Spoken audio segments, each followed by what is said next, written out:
Dialogue multi-acteurs et multisectoriel sur la réforme de l'aménagement du territoire en République démocratique du Congo. Les organisations de la société civile regroupées au sein du groupe de travail Climat-RED se sont retrouvées pour évaluer les recommandations relatives à la prise en charge des droits des populations autochtones pygmées et des communautés locales. Une rencontre initiée par le Centre de technologie innovatrice et développement durable appuyé par RRI. Évaluation des recommandations relatives à la prise en compte des droits des populations autochtones pygmées et des communautés locales dans la politique nationale de l'aménagement du territoire et de l'avant-projet des lois sur l'aménagement du territoire. Ces thématiques a alimenté le dialogue multi-acteurs sur l'évolution du processus de la réforme et l'évaluation de la prise en compte des recommandations formulées par les organisations de la société civile dans différents outils déjà produits. La population, à travers les parties prenantes, est en train de s'intéresser effectivement au processus de la réforme de l'aménagement du territoire pour amener l'information à la base, en vue de permettre à ce qu'au moment opportun, puisque la finalité c'est quoi? L'administration centrale prépare les documents de travail pour qu'à la base, ils puissent l'appliquer.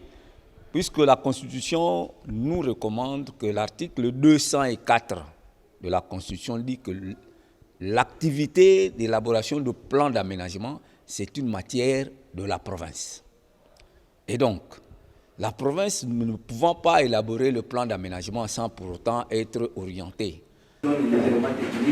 Cette rencontre initiée par le Centre de technologie innovatrice et le développement durable en élaborera des propositions des orientations techniques sur la question de protection des droits des populations autochtones pygmées et des communautés locales. Nous, en tant qu'acteurs de la société civile, nous avons ce devoir-là de voir pendant tous ces processus de la réforme, est-ce que les questions liées aux droits des communautés locales et peuples autochtones sont intégrées et sont prises en compte, et comment est-ce qu'on peut aussi consacrer tous ces espaces communautaires existants déjà dans les cas d'affectation des espaces.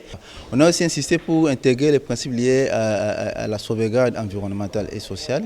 Et il y a aussi un autre principe qui prend en compte les éléments liés à l'adaptation des changements climatiques. Tous ces principes-là, pour nous, la société civile, on trouve que ça donne déjà une voie qui va protéger à la fois les droits des communautés.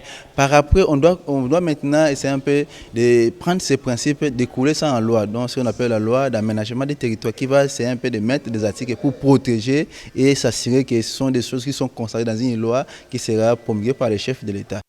Cet atelier appuyé par RRI a été ponctué par des exposés sur différentes thématiques, suivi des échanges fructueux entre différents participants.